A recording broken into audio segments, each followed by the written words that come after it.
Bienvenue à tous à cette nouvelle production de Planète Facebook. Le monde, c'est nous, on vous le dit si souvent. Grâce à eux, à nos chers Facebookers, aucune analyse sur l'actualité ne pourra nous échapper.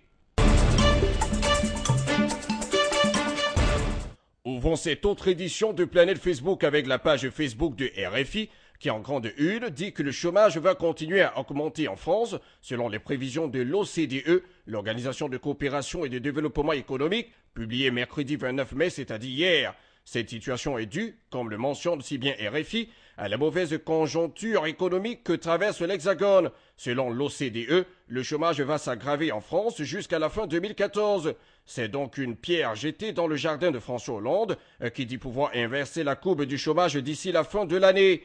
L'OCDE prévoit un taux de 11,1% en 2014, après 10,7% cette année. Information qui, bien sûr, n'a pas échappé à l'analyse de nos somptueux Facebookers. Le premier dit que tout ceci est normal dans un pays où les hommes de même sexe se marient.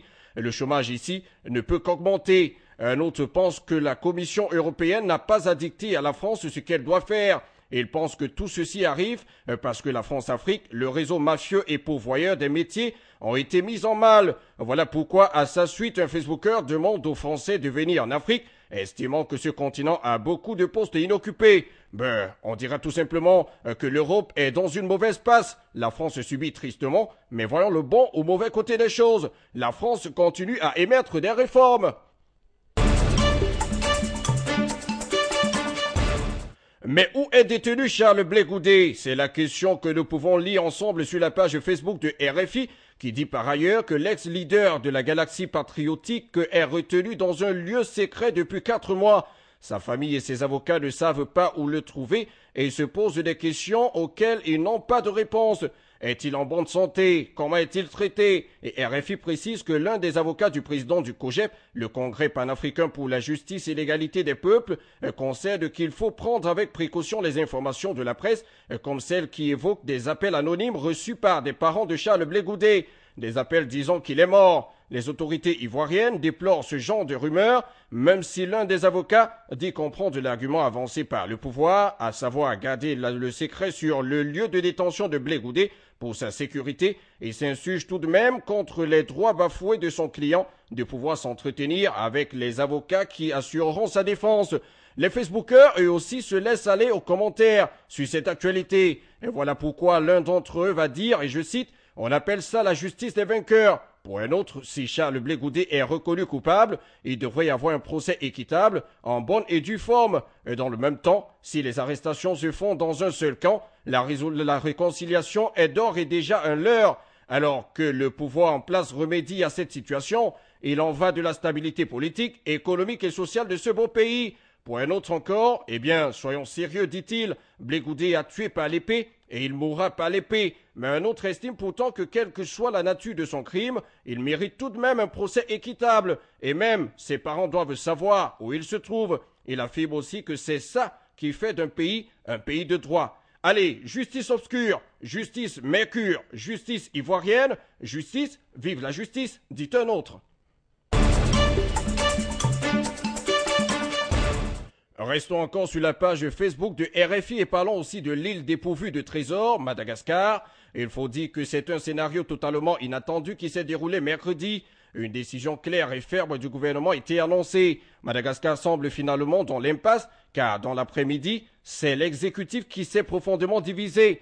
La rupture entre ces deux têtes semble désormais consommée. Alors qu'Andry Rajoelina et ses fidèles au gouvernement étaient réunis en conseil des ministres et demandaient un report de l'élection, le Premier ministre était, lui, de son côté, au même moment avec le reste du gouvernement, tenant un discours bien différent. Il s'estime pour sa part en effet incompétent et saisit la Commission électorale nationale, indépendante pour la transition. Ce sera à elle, dit-il, de décider du report ou non des élections. Nos chers Facebookers n'ont pas lésiné sur leurs moyens d'expression pour nous dire ce qu'ils pensent de cette affaire, tant le premier nous fait savoir que la France est pleinement responsable du pourrissement de la situation actuelle par son soutien actif au putschiste Rajoelina. Un autre dit pourtant ne pas voir où est le soutien de la France dans tout ça. Et il continue en disant que c'est le premier pays qui a dénoncé sa candidature à la présidentielle et qui demande son retrait de la course. Maintenant, si c'est la période de Sarkozy, il est vrai qu'on peut se poser des questions sur le rôle de la France. D'autres Facebookers encore pensent et affirment avec une véritable conviction que ce qui sévit en pays malgache ces jours-ci est un climat favorable pour un autre coup d'État. Pour eux d'ailleurs, dans une république bananière, tout est possible. Ça c'est vrai peut-être, mais laissez au peuple les bananes du peuple.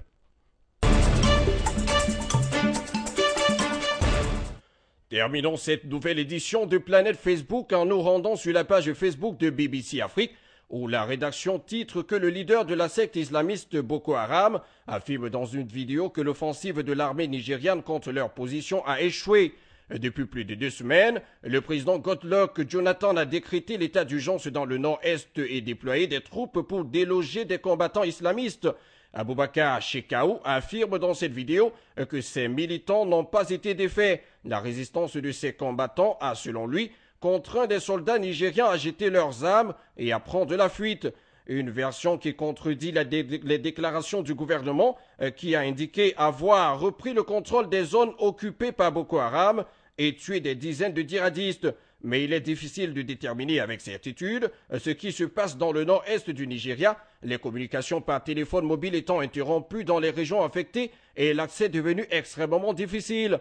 On a pu avoir quelques commentaires sur cette actualité. Les Facebookers, vous le savez, ont toujours un mot à placer, ce qui fait avancer l'information. Le premier pense et le dit clairement que les partisans de la secte Boko Haram ne sont pas des musulmans, mais des bandits de grand chemin. Voyez-vous, un autre revient sur la devise et il dit que la religion musulmane, c'est la paix, la tolérance et le pardon du prochain. Ce qui ne va pas sans interpeller un autre qui dira qu'Allah guide les musulmans sur le droit chemin. Et pour le dernier à réagir, Boko Haram est la secte des ingrats, des personnes sans religion.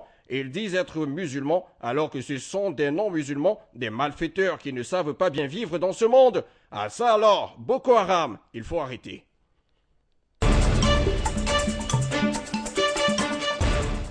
C'est tout pour cette autre édition de Planète Facebook. Restons connectés sur le www.afriquemedia.tv ou sur notre page Facebook Afrique Média. Nous disons aussi par là toutes nos condoléances à la famille médiatique camerounaise qui pleure un confrère, Moïse Banteke, et vivement que tous les médias africains prient pour le repos de son âme. Quant à moi, je vous dis tout simplement que grâce à nos chers Facebookers, comme toujours, aucune analyse sur l'actualité ne pourra nous échapper. Allez, que Dieu vous garde. À bientôt sur Planète Facebook.